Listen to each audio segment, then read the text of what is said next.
Hello, everyone, and welcome to the Law School Show. My name is Amos Vang, and I will be your host for this episode.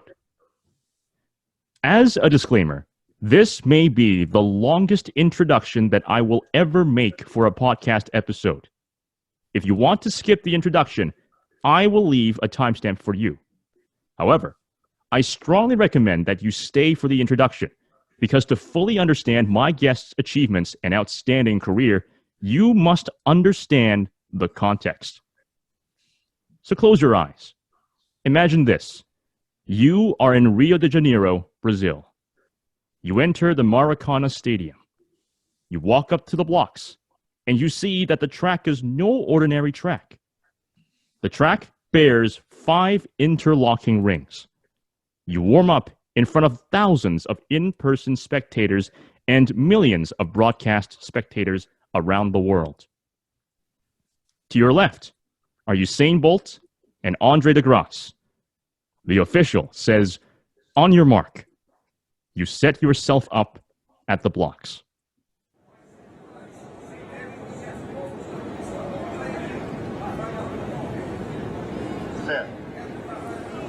The gun and they're away. Gatlin gets a great start. Bolt's got work to do. Gatlin has the lead. Bolt's got to pour it on. Here he comes. He comes. Gatlin and wins. Goal. The grass is close. 980. Open your eyes. As you can probably tell, this is the 100-meter final at the Rio 2016 Olympic Games. We all know the special status and prestige of the Olympics and Paralympics. But what if I told you that there is a musical equivalent to the Olympics and Paralympics? What if I told you that there is a classical piano equivalent to the Olympics and Paralympics? What if I told you that there is an international piano competition that is so prestigious that even qualifying for it will immediately boost your career to new heights? Close your eyes again. Imagine this. You are in Warsaw, Poland. You are backstage at the National Philharmonic, a concert hall with over 100 years of rich history. But this time, there is no other competitor beside you. Instead of sportswear, you wear white tie, the most formal dress attire in the entire Western world, more formal than a tuxedo. There are a crowd of cameras facing you backstage as the on-stage master of ceremonies introduces your name and musical program. The master of ceremonies finishes the introduction. You walk up the stairs to the stage. You arise to a warm applause of over 1,000 in-person spectators and millions of broadcast spectators on Polish national television and international television. You walk up to the piano, and you realize that this piano is no ordinary piano. It is a 9-feet-long Steinway Model D concert grand piano, handcrafted in Hamburg, Germany, one of the best pianos in the world. As you bow to the audience, you see the world's greatest pianist of all time seated in the balcony, including the great Martha Argerich and Dang Tai Son. These immortalized pianists, among at least 10 others, will judge your performance. On top of all of this, you are the first Canadian to represent Canada at this competition, the International Chopin Competition. The applause ends. You sit down. You meditate. The lights dim. And only the concert hall's spotlights focus on you. Dead silence in the audience. You place your hands on the ivory keys. You play. Open your eyes. You think I'm making this up? Think again.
That was the majestic, heroic conclusion to Frédéric François Chopin's Grande Polonaise Brillante, performed at the 2010 International Chopin Competition by my guest, Leonard Gilbert. Leonard is a tax lawyer at Thorstenson's LLP, but he is more commonly known as one of Canada's pioneering classical virtuoso pianists of the 21st century. Leonard began learning piano at 6 years of age, and at 9 years of age, he won his first Canadian music competition, the CMC. And he would win the CMC a total of 4 times. To put this into perspective, this is the musical equivalent of winning the NFL's Super Bowl or the NHL's Stanley Cup 4 times. He is also the winner of the 2010 Canadian Chopin Competition, and in that same competition, he was awarded the Best Mazurka and Best Polonaise performances. To put this into perspective, this is the musical equivalent of winning a championship event at the Olympic and Paralympic trials and then winning an MVP award for your team. At 19 years of age, Leonard was the first Canadian to represent Canada at the 2010 International Chopin Competition, viewed by most pianists to be one of, if not the most, prestigious piano competitions in the world, equivalent to the Olympics and Paralympics. Later on, Leonard would complete a Juris Doctor at the University of Toronto, and he's currently called to the Ontario Bar. A Canadian virtuoso and a legendary musician, Leonard Gilbert is my guest today. Leonard, thank you so much for coming on the show. Thank you for having me. So let's start from the beginning. Well, before we go to your piano career, this is a question that I normally ask all of my guests on the show. What inspired you to go to law school? Yeah, I mean, I always wanted to do law. Strangely enough, music was not always the first option for me. But more so it was out of my personal life experiences. My parents were actually divorced when I was younger, and it was somewhat acrimonious. But at the same time, my mom's family lawyer had a big impact on me because I felt he did a really good job for us, and also looked out not only for my mom's interest but for myself as well. And he specializes in how family law impacts children. And out of that, I felt that the law could have a really meaningful impact on people. And that's what I think spurred my inspiration initially to go into law and go to law school. That being said, I ran into that lawyer because he was a guest lecturer at University of Toronto, and he told me never to do family law after that. And I can see why. It's a difficult area to practice, but if you are able to achieve good results, then it does have a life lasting impact on the clients. So. And speaking about good results, I mean, just based off of the introduction, again, for those of you who actually went through the introduction, this is the longest introduction so far that I've ever made for any guest, because, again, I wanted to emphasize the importance of just how significant Leonard's achievements have been in his time as a classical pianist. And all of that has a beginning as well. So take us back to your first CMC experience. What was it like back then? First of all, I want to say I'm very flattered by the introduction that you've given me. The first CMC experience I had, I was, I think, 9 years old, and at the time I was probably too young to really appreciate the pressure and everything that goes into performing.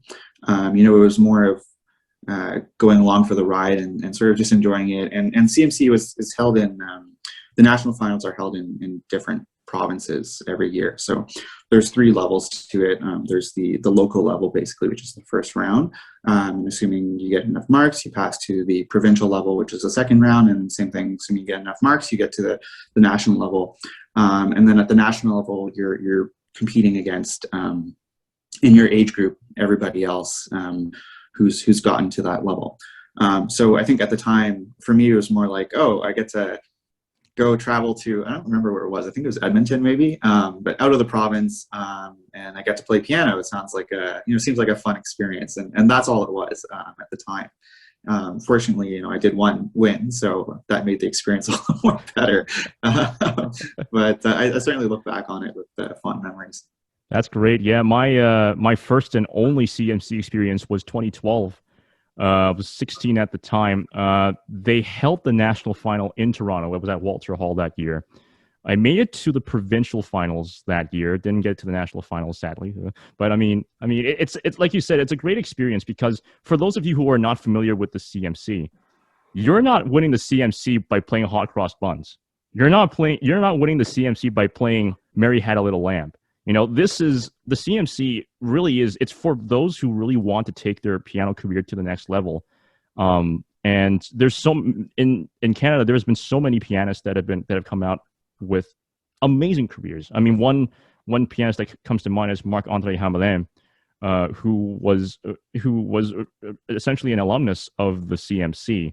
And not even talking about the top level here, the CMC, it's a different level of competition as well. And at the same time, you also meet a lot of different people with different interpretations of a pianistic performance. And you having won 4 of these CMCs, I think you would have seen so many of these different styles coming out there as well. Yeah, absolutely. It's a great experience because, often, especially as pianists, we're so almost self-centered in a way. We practice by ourselves, we perform by ourselves. Everything is focused on you individually.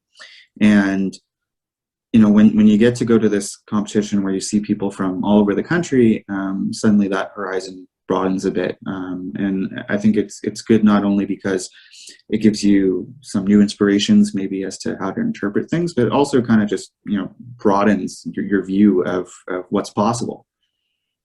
Certainly. And the practice that we put into it is also something that I think a lot of people don't necessarily understand, especially for a competition year. So when you were competing, what was your typical practice schedule like? What was a day in the life of Leonard Gilbert? For CMC or for other competitions? I guess for each one. Yeah, okay.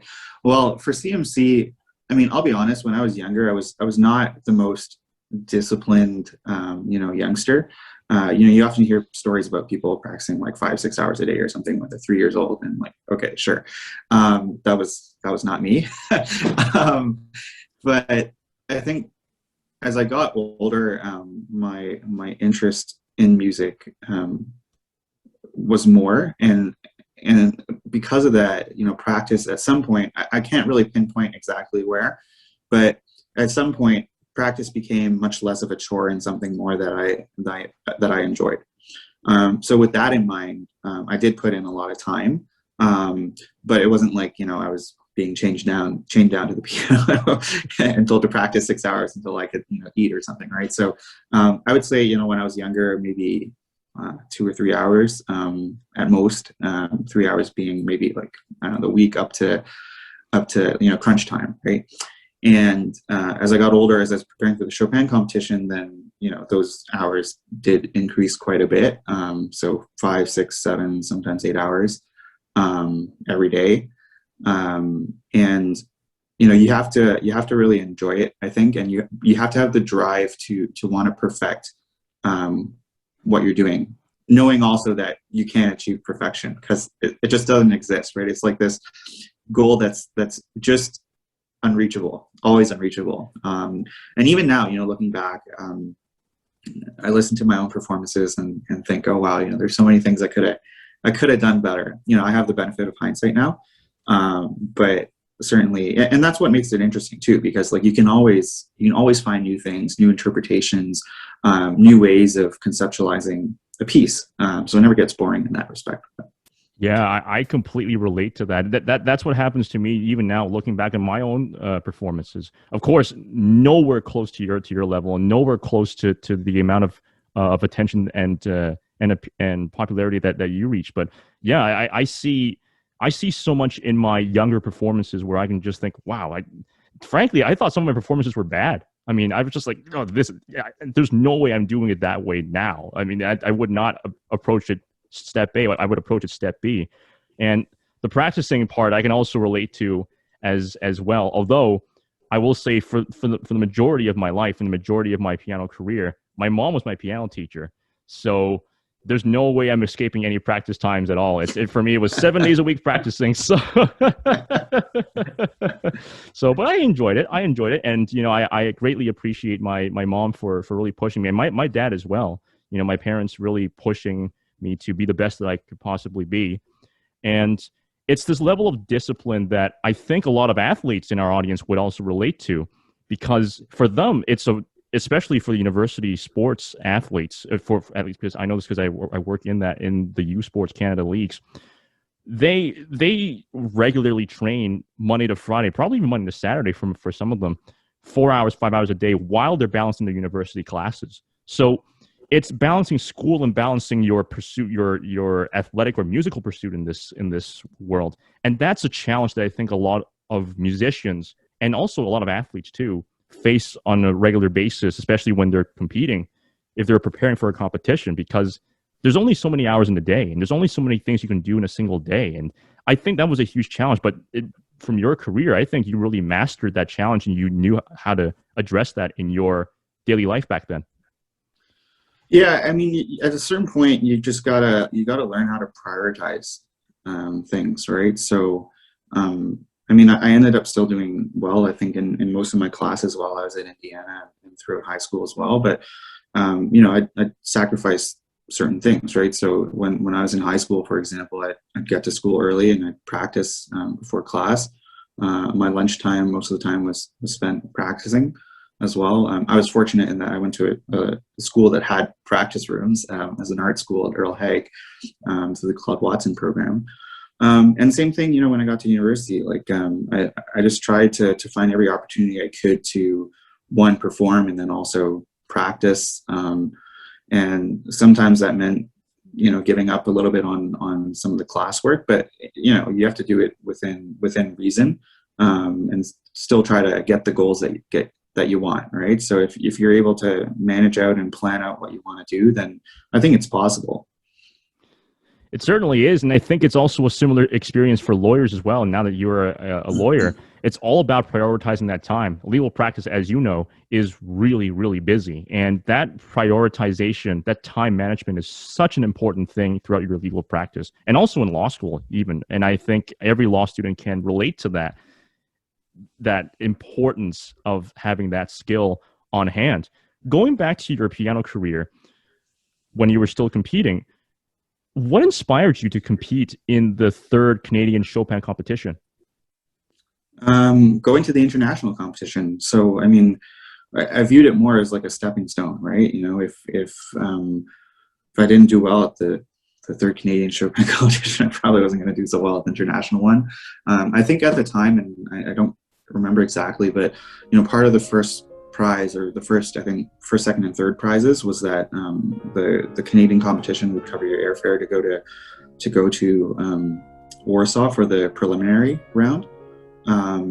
Now I think, and I'm not sure, but if you place first, second, and third, I think you're able to skip the preliminaries and go directly to the first round. They do that, I think, with the United States Chopin competition as well. But there's certain incentives there to sort of, try to allow the Canadian and US winners to make sure that they have a spot in the international competition going forward. So if you didn't make it let's say in an alternate universe, you didn't make it to the International Chopin competition, is that it? Do you have a second chance to get in, or is that the end of your International Chopin competition dreams? I mean, you can try again 5 years later. It's every 5 years. I've seen people go to 3 editions, so over a 10-year span, basically, wow. Right? Almost invariably, they do worse each time they go in. I think there's like after going in the first time, there's like an expectation that perhaps you've matured more the second time, and your playing has gotten that much better versus, you know, somebody who's coming in completely fresh. But there have been some instances where, you know, people have gone in, didn't do well, come back and, like, you know, really improve themselves and place as a prize winner. Also the reverse of, you know, there's, if you look back at the history, somebody who's actually gone all the way through to the finals the first time they went. The second time, I think they only made it to like the quarterfinals or the semifinals, I remember. And then the third time, they didn't even make it past the preliminary. So it goes both ways. Wow, that's really interesting. I never knew that at all, because I was always under the impression that when I was a kid, that if you didn't make it into the International Chopin Competition at all, that's it. Like, you can't make it in. Like, you're banned from it somehow. And well, there's a gray band, let's say, right? You know, if you've gone in and you didn't make it, you know, you go again.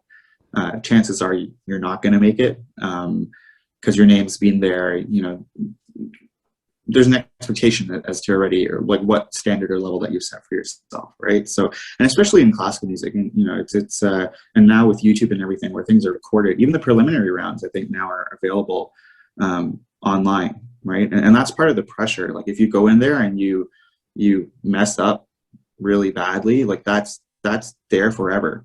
And it's different from, I would say, a little bit different from sports in the sense that, you know, maybe you didn't run 100 meters in 8 seconds or whatever it is this time, but that doesn't reflect on you badly as an athlete. It just means, you know, you didn't run your best that day.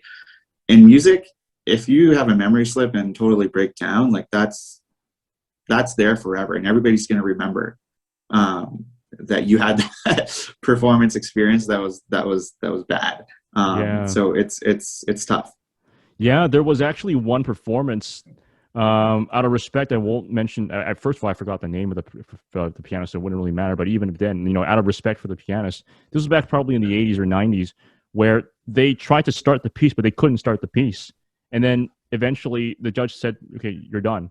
And that was in front of like a whole live audience. Oh man, that was rough. Just watching that rough. I think I know specifically the video you're referring to, and it's the Tchaikovsky competition a couple of years ago. I don't even think the video is still online, but I recall the contestant was trying to start the double thirds etude by Chopin. Yeah. And they just couldn't get it going, and eventually one of the judges, I think, just took a spoon and started hitting the glass just to let them know, like, to stop, and then, you know, thank you, and then sort of bowed and went off stage. But it's really tough, I think, you know, to have that follow you for the rest of your life.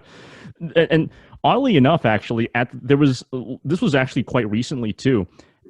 Also, I think it was the Tchaikovsky competition. This is actually the other extreme, where a pianist had amazing mental fortitude, because they were beginning, I think, a different program, but then they ended up playing the Rachmaninoff's variations on a theme of Paganini.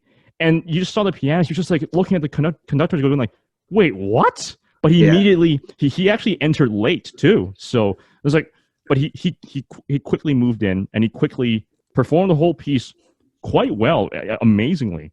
And wow, it was a huge controversy back then, because people were saying, well, the announcer was apparently, and this is more of a rumor, but apparently the announcer was fired because he messed up the program completely. But there was a whole... He mixed up the order. Yeah. And oh man, it was rough. They offered him to compete, to perform a second time. So it's like, no, I can't do it. Like, you screwed it up, you know. And you know, I won't have an opinion on this, but I'm just like, I can only imagine that. Oh my goodness, right in front of, this is the biggest moment of your life. Imagine being at the Olympics, and then all of a sudden you're being told that you're competing at the wrong finals, at the wrong event. Wait, you put all that mental fortitude, put all that mental preparation in, and you're telling me I'm not supposed to belong there? Ooh, that is rough. I mean, kudos to him though. Kudos to that pianist for being able to pull through. Absolutely. Yeah. And speaking about competing pianists, when you moved around from the CMC to the Canadian Chopin Competition, what did you find were the differences and similarities between the two different competitions?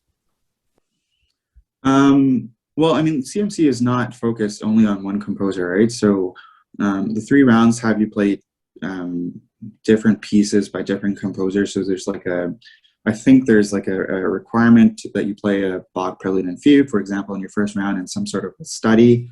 And then the second round, you have to play some movement or something of a sonata, maybe, or maybe the whole sonata, and then like a work of your choice. And then the final round is a concerto. Kind of similar in the Canadian Chopin competition, except everything's Chopin, right? So you got to play a Chopin study, of which there's 25 to choose from. A couple more if you include the three new etudes, whatever they're called. And then after that, there's a second round which you must play one of the sonatas.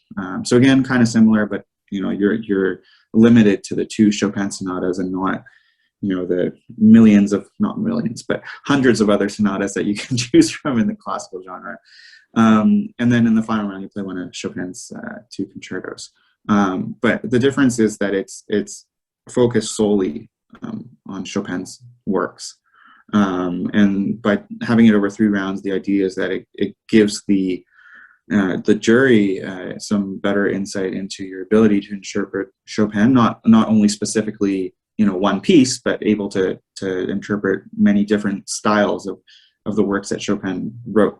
So within the piano repertoire of Chopin, you can't just call it like piano pieces, right? So it's actually quite a bit more specific than that. So you have the studies, for example, which focus on a particular technical problem. You have the mazurkas, which are based on folk dances in a sense. And you have the waltzes, which are the more common waltz dance, obviously. You have the ballades, which are supposed to be telling stories. You have the scherzos, which are supposed to be more kind of playful works. Then you have the sonatas, which are more serious, longer pieces, which go back to the sonata form, which was a big part of the classical period. When I say classical, I don't refer to classical generally. I mean classical in the 17th, 18th century. And then you get to the concerto, which is the largest work of all. Yeah, and one of the things that I realized from this is more of an aside for me, when I look at a composer, oftentimes a good primer, and this is just from my own experience, a good primer into whoever that composer is by looking at their sonatas, like Chopin sonatas or Liszt sonatas or Mozart sonatas, Prokofiev's sonatas, and you see a lot of their personality bleed through into the sonatas as well when they compose and when you perform the piece. And I remember hearing from a couple of music colleagues that performing a piece of anyone, whether it be Chopin or Liszt or whoever, you have to perform as if, or not have to, but it's best to perform as if you were performing their life story in a way. So like Chopin, as you know, he lived a life of tragedy. I mean, he had tuberculosis for most of his life, and he tragically died in his 30s because tuberculosis was a death sentence back then. Unlike now, we have antibiotics to treat it and cure it, but back then, you got it, you're dead in a couple of years. It was a death sentence. So you can kind of hear that a bit of that sorrow in his pieces, even those that are majestic, even those that are or give a majestic feel or a so-called joyful or gleeful feel. And it's really interesting whereas you contrast that with Liszt. Liszt is a person who was essentially, as mentioned by quite a few experts in the area, he was treated almost like the Beatles of his era, essentially, almost like a rock star. So his music was extremely just out there. It was so virtuosic and so technically challenging in terms of technique that a lot of pianists still say, they make memes off of this saying Liszt is perhaps the bane of my existence and all that kind of stuff. I mean, I don't know. I don't think I agree with that. As long as you practice, you can play Liszt, of course. But yeah, it's going back after this huge ramble that I've just gone off of. The sonatas are really something that you can just see a good image, a good portion of the image of what you see in the composer is in that sonata. And from your experience at the International Chopin Competition, I mean, I think you really, at least from me watching it, and wow, like you really showcased a lot of that emotional, a lot of his life story through his pieces in the 2 rounds that you were involved in. Yeah, thanks. I mean, it is, a lot of it is historical in a sense that we are interpreting pieces written 200 years ago, sometimes or more. And to a certain extent, we got to find that balance, I think, as modern day pianists, to both be faithful to the score in terms of interpreting what the composer may have intended, but also putting a bit of ourselves into the piece so that that interpretation becomes unique to ourselves. Yes, yes. And on top of all this, which I also find quite interesting, is that we play on a modern day piano now, which is very, very different from the instruments that these composers initially made their pieces for, right? So, in Chopin's time, if you've ever played on a period instrument, or if you ever get a chance to, you'll find that it's not nearly as powerful as the pianos that we have today. The pedals don't sustain quite as much. The keys are a little bit thinner, and the sound is just nowhere near as robust as what we're able to achieve now. And there's always this struggle, because you'll have people who come in and interpret it and provide a very, let's say, unique interpretation that doesn't follow the score in any way whatsoever. And then you'll have somebody else who maybe plays, very by the score, and the interpretation doesn't seem as interesting.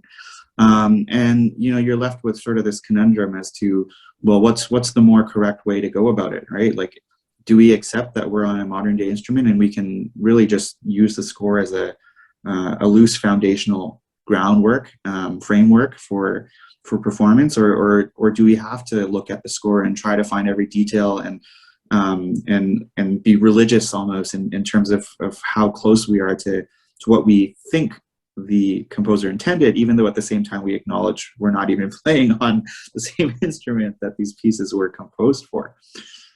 Yeah, and I'm glad you mentioned the different pianos as well, because recently, this was sometime during the pandemic, probably a little bit earlier, but it's recent regardless.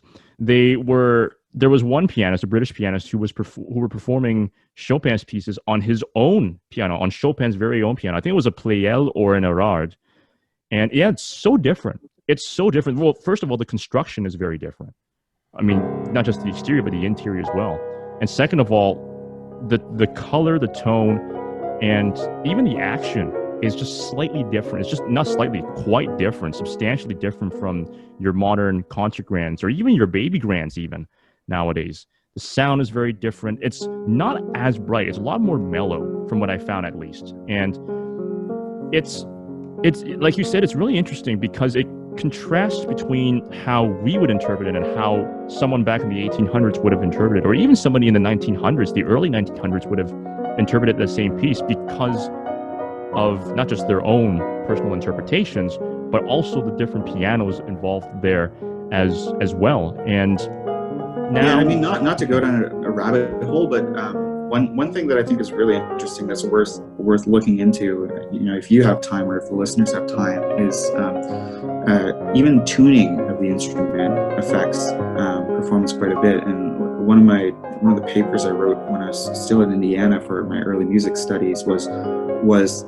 tuning of harpsichords, and how that affected performance at the time. Because when we tune a piano now, we can't tune it perfectly, just scientifically, because of how it works. So actually, to tune a piano, you make it out of tune, but just ever so slightly out of tune, so that overall the effect is that it sounds like it's in tune. But if you know your intervals, like your perfect thirds and fifths and octaves and fourths, right? Yeah. If you were to tune it perfectly, by the time you start from middle C to G, for example, and then you go all the way up to the top of the piano and play the C and G again, it will sound completely out of whack if you try to do it perfectly. So what we have is temper tuning, which changes, which essentially puts it out of tune so that the entire piano is tempered.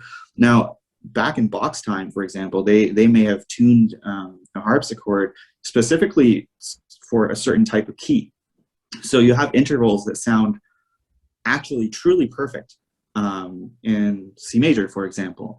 And because of that, the dissonance, so for example, if you go like C to F sharp, so you have an augmented chord, that dissonance will sound a lot more dissonant than what we're used to, because our tuning is tempered. Whereas on a harpsichord that's being tuned specifically for C major, everything sounds great until you have that one dissonance chord, and it really, really sticks out. And I think that's interesting because now when we play, we're so used to this tempered sound that everything kind of mellows together, and we're not quite as aware of those dissonances sometimes in the score, and they might not stick out quite as much. But for somebody who plays on an instrument that's being tuned specifically for that key, for that piece, suddenly it sounds completely different to what you'd expect.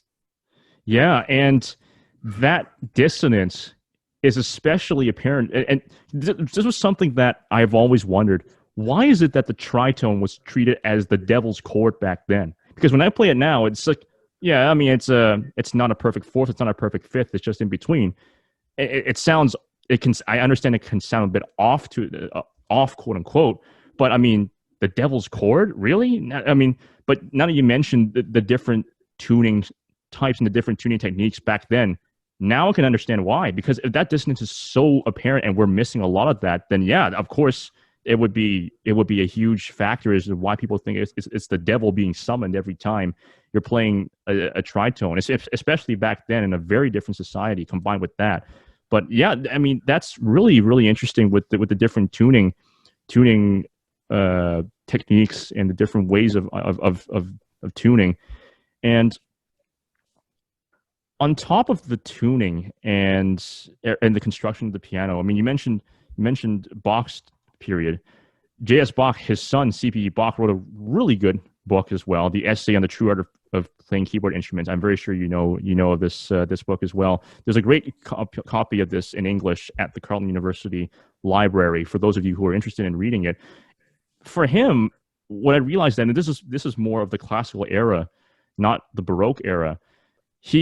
One of the things that I find that's so true even nowadays is that he wrote that there has to be three things that exist in piano performance: correct fingering, good embellishments, and good performance. And I think that still applies so well today because, number one, even nowadays with teachers teaching even at the beginner levels or the intermediate levels, they always teach important fingering. They teach you have to follow the fingering and you have to make sure that you get it down because it trains you properly on how to have good technique, and also at the same time how to use that technique to express yourself musically. And then embellishments, you can't have too much and you can't have too little. You have to have just the right amount of balance that, again, reflects both you and the composer coming out. And then good performance, well, I mean, good performance is really just a matter of practice and also being able to combine your technique and your musicality together in a good balance. And for me, this is such an important fundamental that stands the test of time. Maybe the tuning systems have changed over the centuries, but I think what hasn't changed are these three fundamentals in time. And I see this a lot, especially in Chopin's music, because you see all three of this very, very well, especially when you're performing the poet at the piano's music. You got to be able to be a good poeticist, if that's even a word. I mean, whatever. But I mean, you need to have these three fundamentals down in order to perform Chopin or anyone at this time. Yeah, absolutely. And it's always tough because I think, especially with Chopin, you're given this idea that you have a lot of freedom, and you do, but you gotta do it within the confines of, I think, the piece, right? So one of the signature characteristics, let's say, of Chopin's pieces is rubato, like this term that you have, kind of sense of rhythmic freedom, if you will. But even if you do have that rhythmic freedom, if you take more time on beat one, you got to speed up on beat two to catch up for it, just to use a very, simple example. And you can't do too much of it, right? If you do, then I remember one of my old teachers used to have the expression saying that you're trying to smell every rose in the garden, and because of that, you've lost sight of the garden itself. And it's very annoying also for the listener, I think, when you hear somebody who does that, because they've become so self-indulgent in their own performance that it's only enjoyable for the performer and not the listener. So to find that balance is tough, but it's one of those things that I think pianists always will struggle with. And if you're able to achieve that balance, then it's great, because it's not only enjoyable for you, but also the listener can follow around as well and not just get stuck on every single, phrase. Yeah, I was also told a similar thing about that as well, about rubato. I actually had, when I was younger, a lot younger, I had the issue of putting too much rubato, and my mom would always tell me, not too much. You got to tone it back down, because otherwise you're way off time at this point. I'm like, oh boy, okay, I got to really tone it down a bit. And I had issues with that very, very early on, over a decade ago. But that balance is so important, and it takes time to master that. And you mastered that when you were at the 16th International Chopin Competition. So what was it like for you to get the call? And what was it like for you to realize that you were the first Canadian to represent Canada at the International Chopin Competition? Well, I mean, looking back now, it seems significant, and it probably is. I think at the time I was just excited to be able to go. I wasn't really thinking of, being the first Canadian or the first this or that. It was just, it was a goal of mine that I wanted to achieve, and it represented a realization of a stepping stone and getting to where I wanted to go. When I went to Indiana first for piano, I had approached my professor at the time and told him, here are all the competitions I want to do. And I gave him like a list of 15 or 20 or something, I don't remember. He told me I wasn't ready for any of them, and all this sort of stuff. Anyways, I made it to there, and it gives you some confidence when you're able to achieve those goals. It wasn't a call. I remember, I think it was like an email or something, but the whole process, the selection was quite rigorous. So applications are open to everybody as long as you fit within the age group of 18 to 30, I think it is, or maybe 35. And in the initial application, you send in a video recording of yourself playing certain set defined pieces that they have everybody play. Of that, they choose, so however many applied, don't know how many, it's probably thousands. They choose 300 people for the preliminary round, 360 for the preliminary round. And that preliminary round, you actually do go to Warsaw, and it's a live audition. And from there, they cut that down to 80 for the actual, like the real competition. And then from there, it gets down to 80, 40, 20, 10, I think, until they finally choose their winner. But it's a grueling process. And I think, if you're able to get through it, then there's certainly some sense of achievement that you have. I mean, even getting there to the actual competition, it's really a testament to a pianist's skill musically and technically as well. I mean, I mentioned this at the beginning of the episode. This is essentially the Olympics of music. Just simply qualifying for the heats is a huge achievement. And let alone to be able to progress that far into the competition and being the first Canadian to do so, it's really just a testament. It really is a testament to just what you're able to do with the piano and what you're able to do to inspire a lot of Canadians afterwards, in the next 10 years after, and even nowadays, to what they can do with the piano as well. When you first stepped on to that stage in the first official round of the competition, the International Chopin Competition, take us back to that moment when you walked on the stage and the audience was applauding you, and you were on national television, Polish national television at the time, and you saw that Steinway, you saw that Model D concert grand. What was it like? What was the feeling like? It's difficult to describe. It's a mix of many feelings, and all of that just suddenly goes away, I think, when you sit down and you're about to play, because you just got to focus, right? I think before getting on stage, you definitely feel some fear. There's definitely some anxiety and stress and pressure and every sort of bad emotion that you can possibly think of, probably save anger. I don't know why you'd be angry, but in addition to that, there's also a feeling of some hope or some excitement in a good sense, right? And when you sit down, it's just you and the piano. You just gotta block out everything else. They're there, the audience is there, right? And you're performing for them. But at that moment when you sit down, I think your mind just goes blank for a second, and you got to focus on what you want to portray in the music, and you just got to think about the music and not let other things distract you. I think for performers, it's very easy to worry about things that are really, beyond your control. Something might happen, sure. Like I saw somebody when they walked on stage, they were maybe a little bit too excited and slipped and fell. And thankfully didn't hurt their hands, and they were still able to perform. But things happen, right? But when you're there in front of the piano, it's just you and the piano. Very unlikely that a string is going to break or the piano is not going to work or anything like that.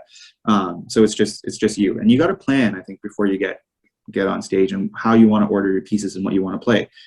When you're nervous, your blood circulation might not be so good. You might not want to start out with the fastest piece that's going to require the most, delicate and intricate finger work, right? And then you also want to think about how you finish your program. Do you want to finish it with a very slow piece that's going to leave the audience on a very somber, mellow tone, or do you want to try to finish with something that's more substantial, that's going to try to spur them to get on their feet and applaud for you, right? Because a lot of that also factors in, not consciously, but to a certain extent, I think, to the judges' reactions as well. If they see the audience doesn't like the competitor, they might like them, but at the same time, it's difficult to sell that at the end of the day. Certainly, yeah, and that it's always amazing to see these different competitions, and really to see just the person behind the pianist, essentially, with all the emotions and everything like that. And I relate a lot of that to that, but of course nowhere close to the level that you had to, as you were stepping in front of the world at the time. And the competition that you faced back then, and really it's no different for every year, but back then, oh my goodness, that the competition was stacked that year. Danil Trifonov was there, Ingo Wunder was there, Dashol Kim was there, Yuliana Avdieva was there. These are all top name pianists there who were, wow. I mean, I'm like, wow, how did you face up against these amazing pianists? And then Martha Argerich, Dang Tai Son were two of the jurors who were there in your year. That is, for those of you who in the audience who aren't familiar with these people, imagine this. Imagine going up against Michael Phelps, Aaron Pearsall, Jason Lezak, Brent Hayden, and Ryan Cochran at the same time, all in the same Olympic final, where Mark Spitz, Olympic multi-medalist, the first American to hit 7 gold in one Olympics. And imagine him being one of the officials on the Olympics. I mean, that's just how difficult that competition is, and what you're up against. The stress, the nerves, and I know you mentioned this, that it's just you and the piano, but at some point the stress and nerves are just, I mean, how do you calm that down? How do you calm down all those nerves and make sure that you don't crack under the pressure? I think you got to have confidence in yourself, right? So, a lot of the preparation going to the competition it's much more important, I would say, than anything you do on the day of. I mean, get a good night's sleep and eat and all that, but the preparation is key. So, if you haven't performed before, and you get on stage to perform a piece for the first time, they're not going to go the way you want them to go. When you're completely relaxed and you have full control over everything you do, it's a lot easier to play and do the things you want to do. When you're suddenly put on the pedestal and people are focusing on you, you also become hyper-focused on yourself and every single thing that you do. And because of that, it makes it much easier to get distracted by everything that you didn't notice you were doing before. So as part of the preparation, you just gotta perform as much as possible. And that will give you more comfort when you get on stage to perform the same way that you usually do, and not get distracted by these little things that may or may not happen. I remember when I was my first couple of years in Indiana, what I did was to arrange sort of a performance group between all the piano majors. And this is something that wasn't usually done because for whatever reason, piano majors are quite, how do you say, they like separation and being to themselves, and they don't like performing for other people, partly because when you perform, you're exposing yourself, right? Like your playing is naked in a sense, right? People can hear and see everything you do. They can see and listen to all the mistakes you made. There's no hiding from it, especially from other people who study the craft and know what those issues are, right? For the general audience, you might make a mistake. They might know or might not. So in any event, I arranged this as a means, not only for myself, but also for the other people to try to get to like a more collegial environment for the pianists, and so that we don't feel like we're competing against each other, and as part of that also that we could perform for each other and build up sort of that performance tolerance of having an audience in front of you. And it didn't last too long because people invariably just didn't want to perform, but we had a couple, and it helped. So in addition to that, we had our studio classes where we'd perform for each other, and then I just try to find every other performance opportunity that I could. You see the final product when I was at the Chopin competition, and same thing, with any other recorded performance. That's, let's call it a final, not a final product, but close enough, right? The finished product at that time. What you don't hear is the thousands of hours of practice, all the mistakes that you make, performances where you have screwed up and made mistakes. Yes. They happen. Like nobody's perfect, right? Yes. We tend to think, especially for classical musicians, because they're filmed and then they're put on this pedestal as being like this, perfect athlete of the piano or whatever instrument that they play. Yeah. But at the end of the day, they're all human too. They've made the mistakes. The only reason they've got to the place where they can play without the mistakes is because they made those mistakes before. Yes, exactly. And it's happened for everybody. You just don't hear it sometimes. But exactly. That's the key, so that when you get to these high pressure situations, you've established sort of a baseline for yourself of what you can do, and you're never going to fall below that baseline. You might not play your best, but yes, and the more you perform, the higher quality or the higher the baseline gets, to the point where you sound professional all the time, let's say, because you're comfortable enough in your performance that you know where things are, what to expect. The difficult passages, and you've put in the work to prepare and make sure that those spots that might come up and screw you over when you're performing, that you don't let it happen. Yeah, exactly. And this is something that I also tell a lot of my friends and colleagues about classical piano. What you mentioned, I hear a lot of them who say that, oh man, those classical pianists, they're able to do all these amazing things. I'm just like, and they ask me, how do they do it? They must have some secret talent. I'm like, practice.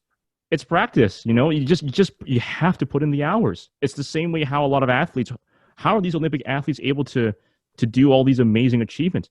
Practice, workouts, putting in the reps. And piano is no different to that. If anything, I would even say that there's even more hours put into piano as well, because you also have that musical element too, where you have to immerse your soul into the soul of the music. So yeah, you've got to practice. There's no shortcuts. There's no shortcuts whatsoever. You got to put in the work. You got to put in the practice. You got to put in the hours. You got to put in the days too.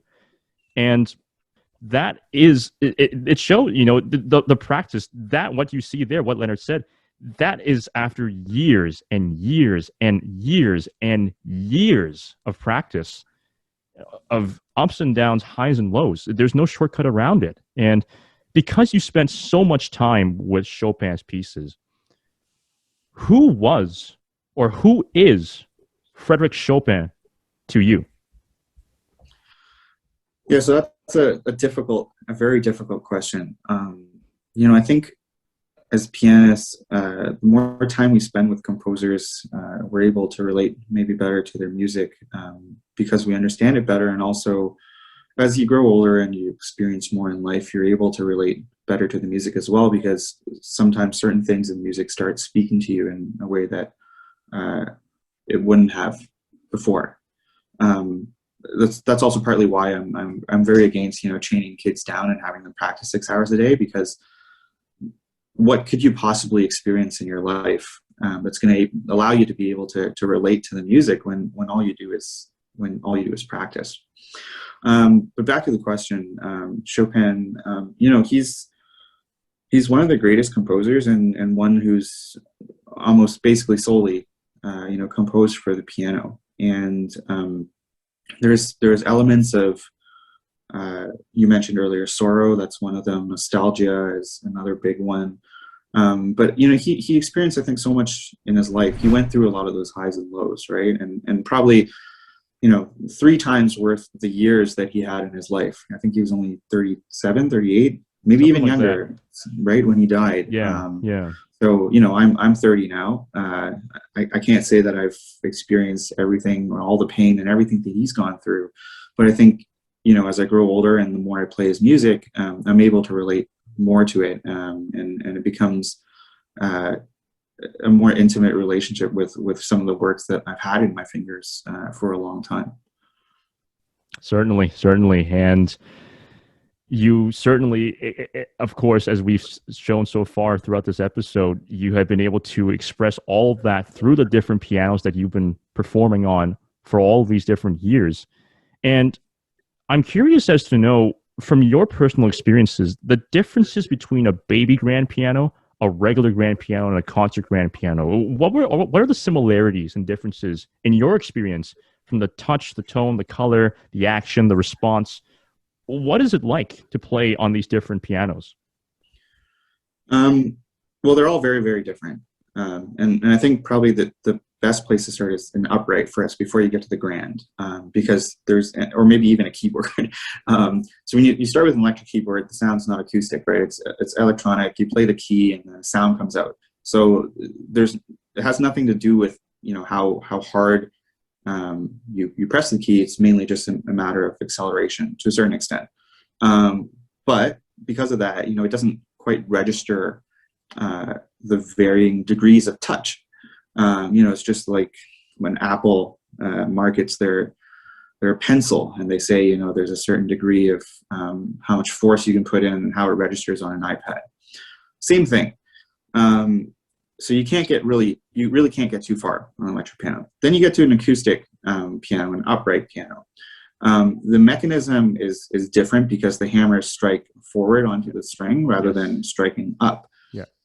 So you don't have to deal with gravity in that sense. And there is a little bit more feeling towards the tactile feeling of pressing the key down. It registers more differences in the force that you play. Yeah. But the sound is limited because the soundboard, which produces the sound, so it's this giant piece of wood on the back of the piano where all the strings are attached to, that vibrates to create the sound of the piano. It's much smaller than a grand, a baby grand or a concert grand.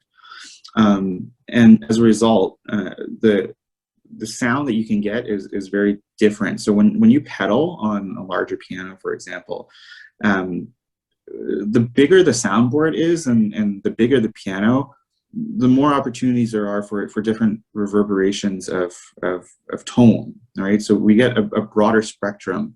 It's sort of like, you know, getting a 12-pack of crayons as a kid versus getting a, you know, 120, you know, art pencil collection, right? And then you can go even further by mixing paint and creating all of the various colors you see, or that you want to see. And that's sort of the difference as you go through to the different pianos. So now a baby grand has the same mechanism as a like a regular grand, but it's just a much smaller version. So again, you're kind of limited to the sound and the depth of the sound that it can produce because the soundboard is so small, right? You just don't get that feeling of the sound sort of like enveloping or you know, just completely surrounding you in the room. The bigger the piano, the more power it has, the more tone it has, the more reverberation it can produce, the more overtones it can produce, and it just gives you more colors, if you will, of a palette that you can work with, right? So as a pianist, you're very limited the smaller the piano you go, because the piano itself is very limited in the sounds that it can produce. You know, the range of soft to loud on upright might be like this. On a baby grand, it might be like this. On a concert grand, it's larger than this screen will probably show. And that's only part of the equation. The other part is the acoustics of where you're performing in, right? So a upright piano might not sound too bad in a small space, but you get to a large hall like in Warsaw where I performed, and you know, people past the third row are not going to be able to hear you. And the concert grand has been sort of the established size for large halls. And it's, you know, it's good to a certain extent. It's not going to work in like a Super Bowl stadium because it wasn't built for that purpose. But for a concert hall of, I don't know, anywhere between 1,000 to 4,000-ish people, it's able to project very well without the need of any sort of artificial electronic amplification. Yeah, and the concert grand piano, for those of you who don't know, is, you know, it's essentially the gold standard for concert hall performance. And recently, a few years ago, Bosendorfer released the Bosendorfer Imperial, 2.9 meters long. That's larger than even the Steinway Model D. It's like, wow. It's probably, I think, like 9'5" or something. But yeah, the soundboard. Yeah, there's another manufacturer, I think, that's created like an 11-foot piano. After a certain point, like it's kind of silly. It doesn't really add too much at that point between 9 and 11. What happens also is that they end up adding extra strings, extra bass. I actually played in a competition once where the Bosendorfer Imperial was the piano, and it was confusing for all the contestants because there was an extra octave at the bottom of the piano. Wow. That being said, the white keys were colored black, but you still know that those keys are there. And, you know, our general piano, we have like 8.5 octaves ish, right? Yeah. Adding that extra octave at the bottom just completely throws you off.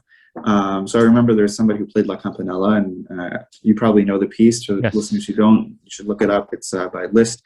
It's a study of sorts on bells, and the challenge of it is jumping between keys on the piano, and some of the jumps are 2 octaves apart, played very, very quickly, very fast. So you can imagine when you're put on this piano where everything is suddenly seemingly shifted up 1 octave because you have that extra one at the bass. You don't even know where middle C is sometimes when you sit down on the piano and try to play that piece. It's just, I felt really bad for them. They did a very good job, but I felt very bad for them. Oh my goodness! You see, for things like that, I think it's more suitable for like for just a regular performance, like an exploratory performance or something like that. Because I mean, with an extra octave like that for competitions, it's like you said, it's going to throw people off. It will throw the judges off too. It's like, wait a minute, I don't remember this being in the piece. And it's like, how do you judge even? How do you even judge well if that piano is not the usual piano that you're used to hearing? And on top of that, it's not the piano that most people even have access to in the first place. So, I mean, I do see some applications of it, though. I mean, like I said, in exploratory performance, if you're trying to really expand the range of a certain piece, but really this is more for just improvisational purposes at that point.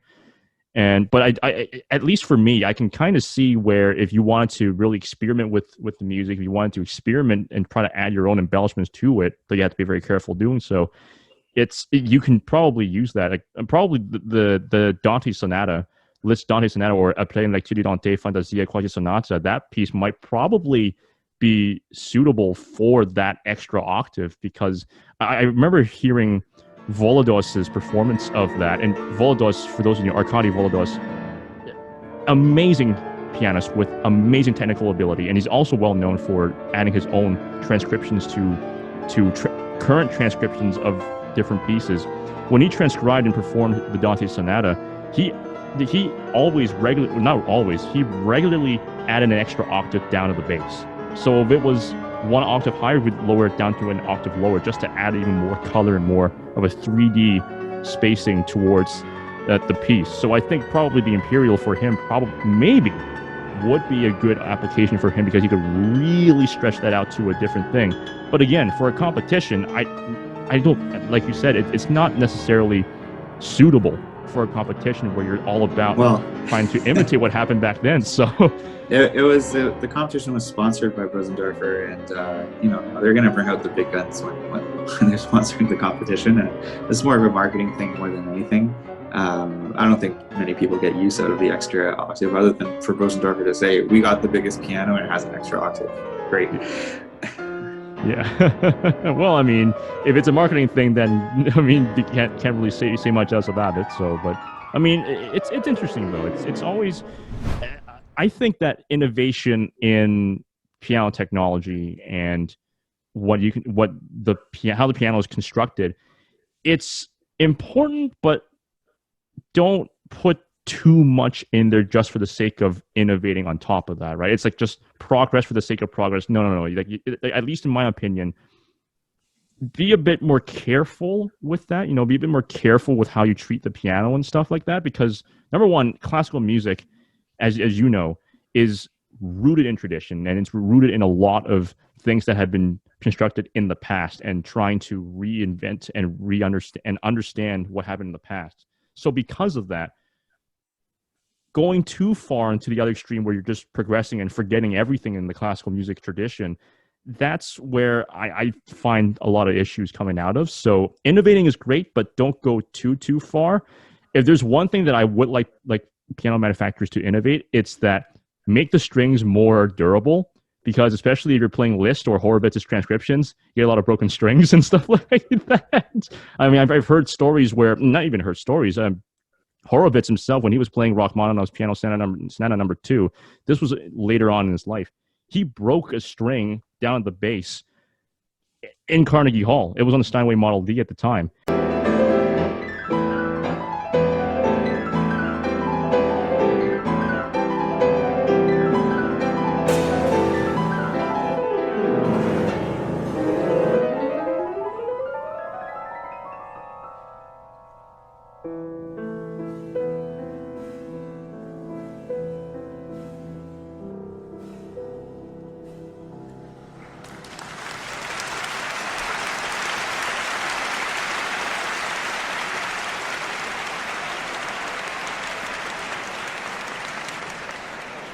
And it was in the recording, it was in the live recording. They had to switch out the piano, as you know, as for most people who are not familiar with the classical music world, they typically hold backup pianos in case one of the strings breaks and stuff like that, or the action is a bit off or whatnot.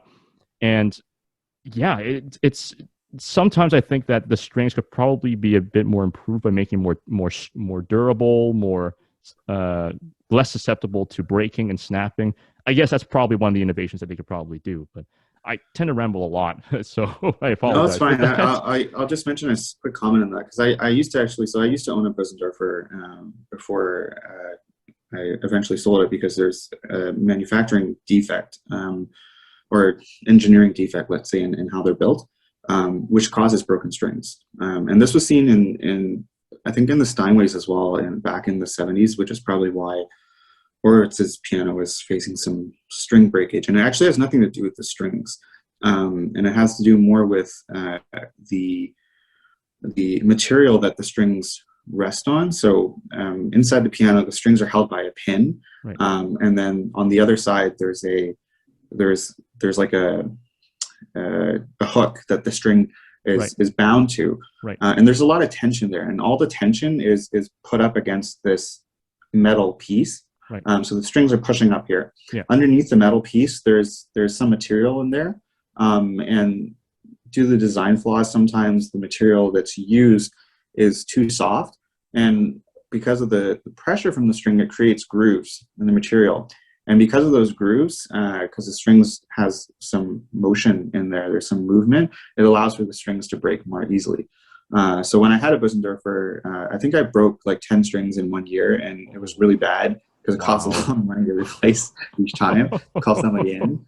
And eventually I did sell a Bosendorfer, and I represent Steinway now, and they don't have any of those issues, which is great. But that's probably why. So Oh, innovation, you should wow. tell them to look at how those strings are being placed. The material of the strings themselves are mostly fine. Wow, that's really good to know. I mean, wow, 10 strings in 1 year. Yeah, that is a question about manufacturing defects at that point. But moving on to just in general, what are the largest misconceptions that people have about classical piano in your experience? Well, the easiest one is that it's boring or that it's not interesting, right? And a lot of that has to do with how classical music is being portrayed in the media. Um, one YouTube channel I've watched from time to time is called Two Set Violin. Yes. They have some, comedic entries on classical music, and sort of brought it up to the forefront. Although sometimes they perhaps take it a little too far and it's a little childish, but their stuff is pretty good. One of the interesting videos I saw was they had taken out clips from, I think it was America's Got Talent or Britain's Got Talent, I don't remember. Yeah. And every time somebody said they're going to play classical music, then the producers immediately shot to somebody yawning. Yeah, it right? shot to Simon Cowell yawning, actually. Yeah, or somebody in the audience Yeah. yawning. And like, it's fake. Like, they just take it from some, other point in the program and just insert it in there. But this idea is always perpetualized, right? That classical music is boring, or that it's not interesting, or that it's only for, it's only for old people. And that's the first problem, I think, because it already establishes this false or incorrect baseline of people's perception. But a lot of that also has to do with the fact that it's just not as easily consumable as popular music, right? And I don't have anything against popular music. I'm not like some sort of elitist classical musician that only listens to Bach or whatever. Like, that's not my view at all. But I think in order to appreciate classical music, you do need to have a bit of education into it, and you have to understand why it's interesting, or you have to be able to understand and appreciate what the artist is doing. Otherwise, it's meaningless, right? Because it'll just come across as a bunch of sounds.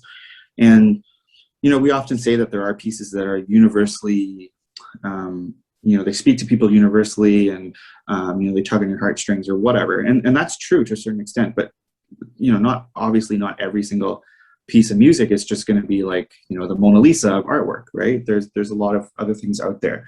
And to appreciate that, as I said, you got to have a bit of background and a bit of knowledge and education in terms of, what to look for and what to appreciate. So that's part of it. Second, I think, the way classical music is performed sometimes and how programs are put together are just not very audience friendly, right? Sometimes somebody will put together a program of, I don't know, like all Beethoven sonatas, and it's like, okay, great, good for you, that's amazing that you can do it, but even I don't want to sit down and listen to all 32 Beethoven sonatas at once, right? It's too much. Or somebody will come in and schedule, like 10 nocturnes. Again, not the most interesting way to program something, and that doesn't even have anything to do with the music. It's just like how you program it, right? It'd be like going to a restaurant and having 10 salads in a row. Like, nobody wants that. So you just got to think, I think, for people who plan around having classical music productions, performances, part of bringing it into the modern era is to realize that we got to somehow bring not just some variety to the concerts, but also try to help educate the audience to understand, what they're listening to. So it's not just this idea in the abstract that you're listening to classical music and all they hear is just a bunch of sounds without any way to tie themselves to what they're listening to. Yeah, certainly. First of all, I'm really glad you mentioned Two Set Violin. I also watch Two Set Violin quite a lot, and it's great YouTubers. I highly recommend our audience to check them out. Second of all, you mentioned about understanding and having a bit of a background and understanding classical music. Yeah, I see there's actually a problem with that here in Canada now, at least from my opinion, where I have a couple of colleagues who are in teachers college, and one of the issues that they mentioned was that the government spending, and I won't mention which provinces, although you can do a quick Google search for those of you in the audience. One of the issues is that government spending on music education and arts education has gone down to the extent where schools that can afford to have music teachers of any kind are actually laying them off and now teaching music literally on carts. And the teachers who teach them are homeroom teachers in school, many of whom don't have any musical background whatsoever. So in Canada, in the school system, there's already an issue where kids don't even know how to read sheet music, how to read what A, B, C, D, E, F, G is. Now with this, how in the world do you expect them to understand what music is and how to discern and criticize and appreciate music at a decent enough level when you don't even know what the notes are? It's like speaking English without even knowing what the letters of the alphabet are, or even knowing how to make a sentence. So that's a problem that I think Canada has, not a unique problem, but a unique, or a distinctive problem that most countries around the world don't have. You go to Russia, for example. Russia has an amazing music curriculum for the equivalent of grades 1, kindergarten to grade 12 for their high school age students. The students there, the average Russian student knows a lot more about music than the average Canadian student. And that's actually something because, again, even if you were to understand pop music or different styles or jazz or whatever, how are you supposed to have a good opinion of it if you don't even know what the mechanics are behind it and what's the musicality behind that, right? So this is a problem that I think Canadian provinces and territories need to really fix in the coming years, because you can't deprive kids of a musical education, and you can't just rely completely on the extracurricular system where you have independent piano teachers who are teaching it. Not that I have anything against them. I think it's very important that we should have independent piano teachers, but you can't just say that, okay, the curriculum doesn't have to worry about music at all, or arts at all for that matter, because it is just as important as your sciences and your maths and your languages. And that's my honest opinion. Yeah, I think it's a very challenging question, and I think there's many aspects to it. Like, that we don't have enough funding is certainly one thing, but I think a lot of the problem is not only that. Like, it's also on the private teachers, and also the outset. I think that many parents are led to believe for their students in learning music.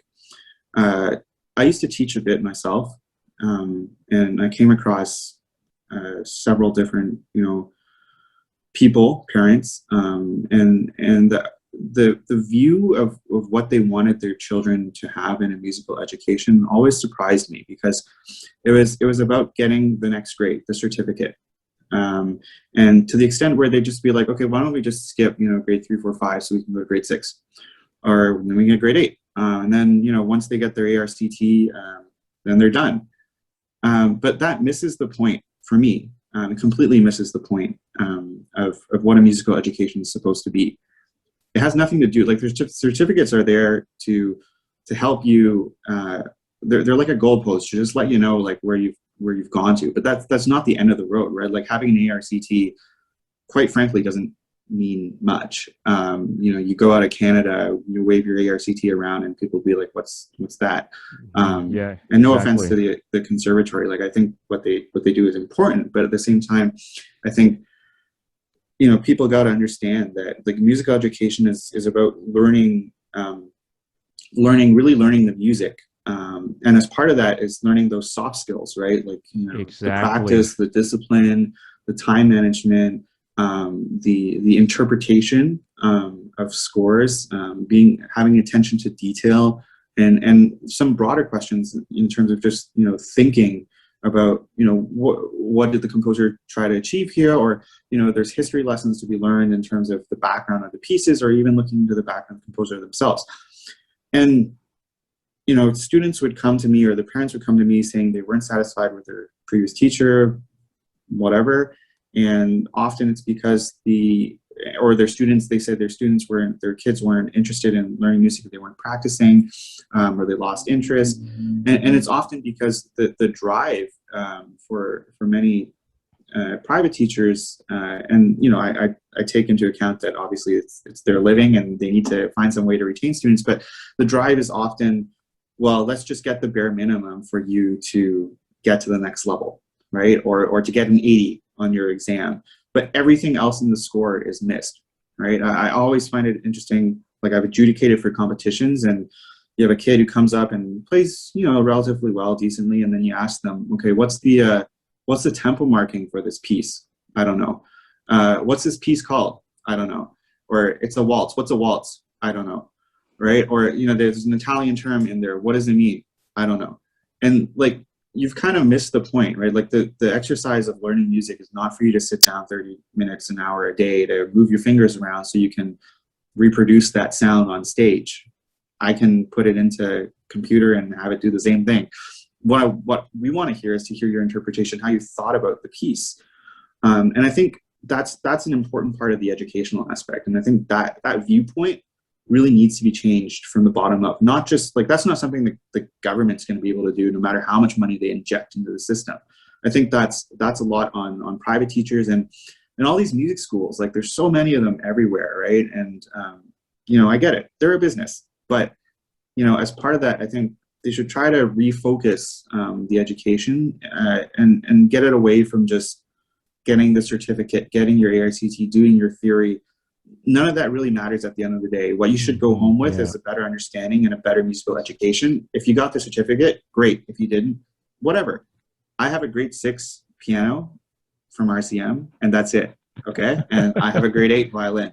Technically, I'm better at violin than I am at piano. It doesn't it's not meant to say anything bad about the RCM system. I think what they do and having those goalposts there is important, but that's not the end of it. Like that's not the end goal, right? That's not the finished product. Exactly.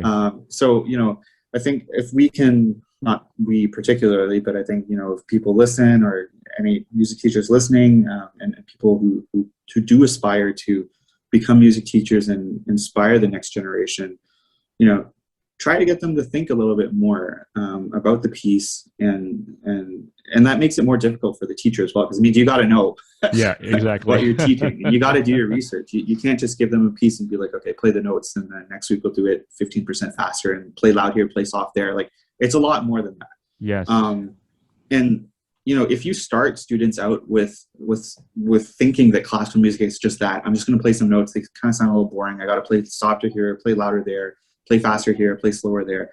Like, they're not going to be interested, because it's kind of meaningless, right? It's just like somebody telling you to, go dig a hole in the field, make that one a little smaller, make that one a little bigger, right? Like, it doesn't hold any intrinsic meaning to them. And unless you're able to tie those pieces together to the student, give them some understanding of what they're learning and why they're learning it, right? Like, why did the composer decide that this piece should be slower? Why has he put this Italian term in there that means, that it's sorrowful or that it should be playful? Like, what is the composer trying to get at? Like, when you, I think, impart those things onto the student, they don't feel like they're just being told to do something, but they're more part of the learning process. And that's what gets them interested, I think, in the long run, because as you go from level to level, that knowledge builds and builds and builds and builds. And with the background, with that foundation, then you're able to really think for yourself and be able to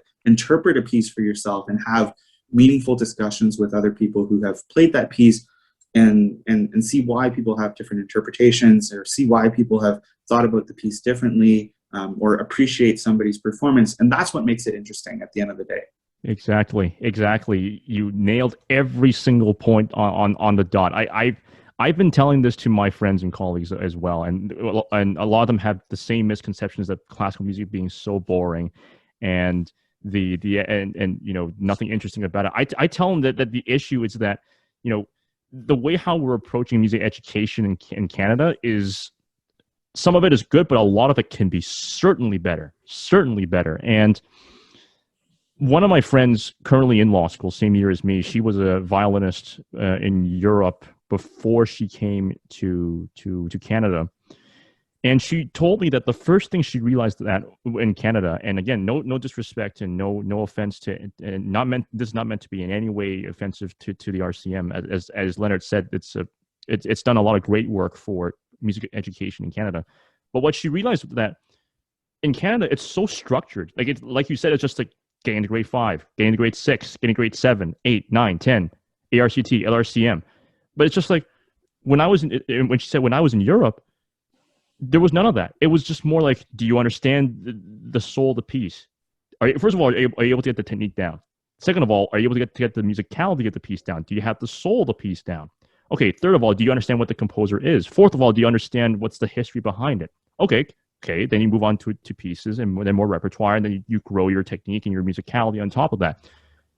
She was at a level where, and this is not going to be a surprise to the two of us, but she was at a level where she was able to interpret counterpoint at around age 12 or age 13, whereas most kids don't even necessarily know how to phrase properly yet in a piano performance or a violin performance. But she was able to interpret counterpoint so effectively, better than some ARCTs even, and better than some LRCMs. And she said that I learned in a system in Europe where it was very flexible. There was not this much structure. It wasn't so bureaucratized at this point. And I find that that's an issue that we face here in Canada. And like you said, with a lot of students saying that I have to do this, I have to do that, X number of minutes to get this certificate, get this number of marks. The soft skills, like you said, are so important. And a lot of parents want their kids, as maybe the Asian stereotype is go to med school, go to law school and stuff like that. Well, I can speak from the law school experience, and you can also speak from the law school experience. Hard skills are not the only skills that are important for a legal career. Soft skills are also important for a legal career. And that's where the arts and music come in. That's where they can offer you those soft skills in advance. The discipline, the practice, the mentality, the intellectuality behind not just a certain piece of music, but behind a certain case as well. And this is actually a perfect segue into what I wanted to ask next in regards to your transition from classical piano to law. How was the transition like? And how did you use your classical piano training? How did you use how did you use the soft skills that you learned from your classical piano career into your time in law school and now eventually as a lawyer? Yeah, so I mean, first year law school for everybody is always going to be a bit jarring. It's a huge change from everything. But as I went through law school and found my interest in tax, and I'll specifically tie this to tax because I think there's a good parallel to be made. Why I found tax interesting and how I brought my music skills into it was to look at it sort of like how I interpret music. So, we got this giant piece of legislation, the Income Tax Act. It's comprised of sections, words, subparagraphs, sentences, whatever. That's not very different from looking at a score. All right, so piano concerto, 50 pages. Okay, it's not 2,000 pages like the Income Tax Act, but similar. You get the idea. We have notes on the score of a piano work. We got words on the page, legislation. We put those notes together, we get phrases. We put words together in the legislation, we get sentences. We put those phrases together, we get sections. Same thing in our legislation. We put those phrases together, we get sections. We look at larger sections of the musical work, it's looking like parts of the act, and then you put that all together. And what makes it interesting is not so much just playing the notes. Just like it would be very boring, I'm sure, if somebody tried to read the Income Tax Act like a book. And anybody can read it. It's not like the words are inherently challenging. It's like simple language for the most part, some defined terms. But what makes it interesting is the interpretation. Right, so we interpret by finding those nuances and deviances in the musical score and the notes and how they interplay with each other. We find different interpretations of that work, And same thing, we go to the legislation, we look at how the words are used and we interpret it, right? And we come out to different legal results, results that are fought in court, you know, at all levels. So I think for me, like that's one of the biggest soft skills that I've brought from music into law is that idea of interpretation, the attention to detail in musical scores. You can bring it back to looking at legislation or case law, right? Sometimes just having a comma in a sentence makes all the difference. Same thing in a musical score. I often find it's surprising when people go through and perform a piece and it sounds right, it sounds okay, but something's missing. Like what is it that's missing that takes it from the student to the professional level? Well, it's those details, right? You see, there's phrasing over maybe just two notes that somebody hasn't paid attention to, but that particular phrasing is actually a motive for the entire piece, right? And suddenly they've actually missed the entire interpretation. And the same thing, you look at a legislation, like you miss the understanding of how the words are used, and you can completely misunderstand how it's supposed to be applied. Exactly. It's those little details that can make or break your case. And at the same time, it's also important for one to know where their case is, right? And I think I'm very sure you went through this also when you were in law school as well. We're often taught about the theory and theme of a case when you're litigating, or even when you're just formulating a case in the first place. If you don't have a good foundation, if you don't have your theory and theme of the case, how do you expect to win the case? It's a similar way how you're approaching the piece of music. You don't have, first of all, if you don't have the key signatures or time signatures down, how are you supposed to understand that? How are you supposed to play the piece accurately? Okay, afterwards, if you don't have that history down, you don't have that timing down, you don't have that understanding of what the piece is, if you don't even know what the piece is about, how do you expect to interpret it in the correct way when you're performing it for someone, or even when you're practicing it, even before you're performing? So it's these details that are just so important, and these are details that we take for granted, both in the music world and in the legal world as well. A lot of people have this misconception in the law as, oh, I have a clear, tight case. There's no way I'm going to lose this case. There's no way that the other side is going to be able to beat me. But then but that's why you need a lawyer there, because then, wait, hold on. You got A, B, C, D, E. You got here these 5 points or more, perhaps, that could make or break your case, because the court's going to look at this and saying, okay, well, you didn't do this, you didn't do that, or you did that, you did this. That's not good, right? So it's these details that people take for granted or completely ignore. But the small things can make big results that can change the course of a person's life and change the course of history. So, and that's one of the things that, at least for me, I found that was so important from a musical training into a legal career, because it's that mindfulness for details that sets a person apart from one who doesn't have necessarily a musical training and who goes to law school. And I think it's so important. And I think you've shown it a lot in your own career as well, after you went on to practicing law in the tax world. Yeah, I agree. I mean, like you just gotta be very, very attentive to everything. And you mentioned the theory of the case, and that's true. Often, if you're writing submissions, at least in my line of work, I deal with the Canadian Revenue Agency, and a big part of what we do is writing submissions on why or why not the taxpayer should be assessed a certain way based on facts that they have and as applied to the case law and the legislation. And you got to understand like what you're trying to put forth and be convincing in how you portray your ideas, right? And that's no different when you get on stage. If you might have unique interpretation, and if it's convincing, people will love it. But if you get on stage and you just, I don't know, do something strange that doesn't really cohesively work in any way, then people will come out of the recital thinking like, what's going on? Like that interpretation makes no sense, or that was a bad performance maybe, right? So all of these things they're important, and they're things that are not immediately obvious, but they do make a big impact, practically speaking, when, especially once you start to practice.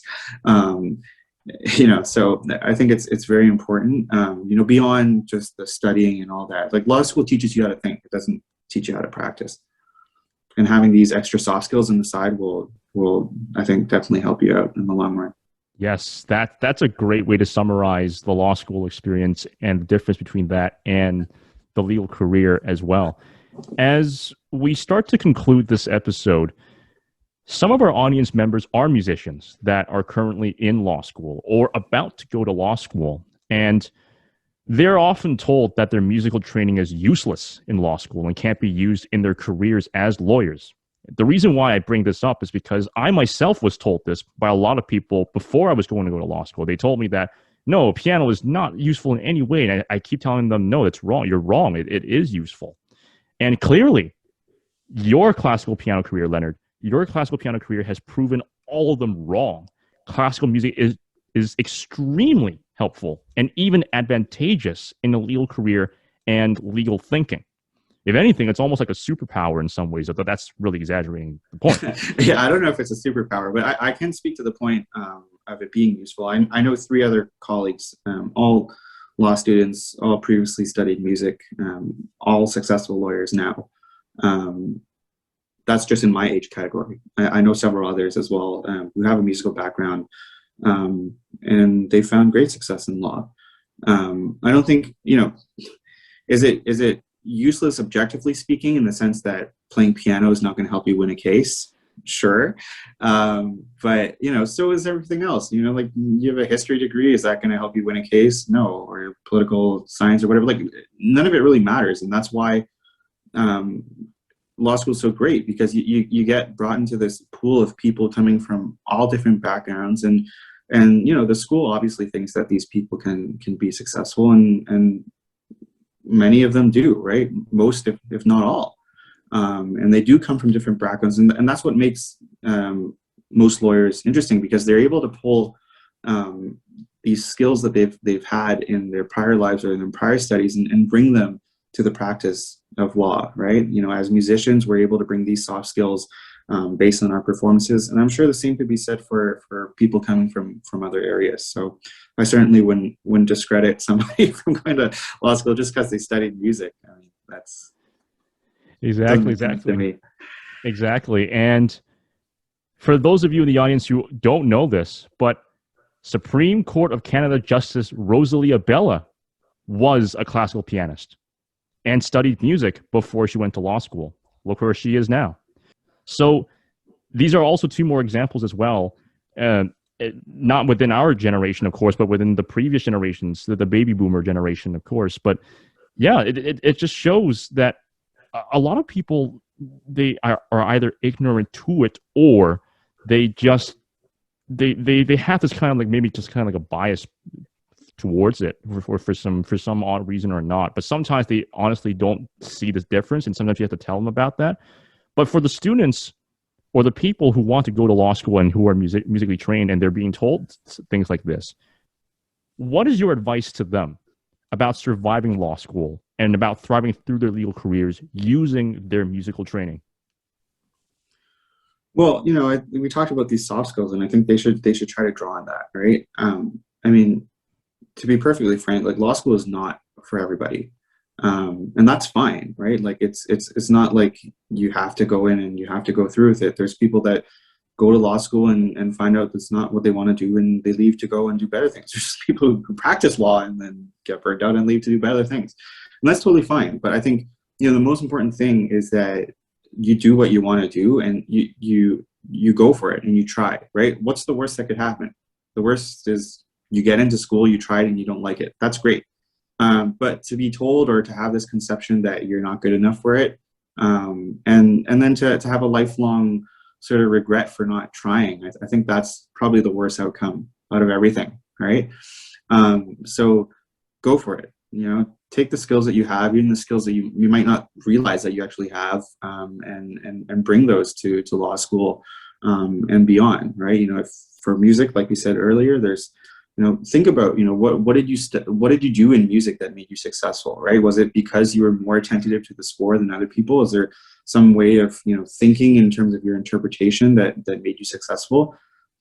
Those are probably things that you can bring to your law school studies, right? Like, when you read case law, it's not just always about the legal tests that came out of it, right? Because the tests are based on the facts, and maybe you realize that there's something in this case in the facts that differentiates it from another one, which maybe is why that legal test didn't play out properly. And we see that all the time, right? When somebody wins at one level of court and they go to the Court of Appeal and it gets overturned. Why? It's because the test wasn't applied correctly. And if you're able to bring those skills in and realize those differences, before somebody else, that makes you all the more successful, right? And better candidate for being a lawyer going forward.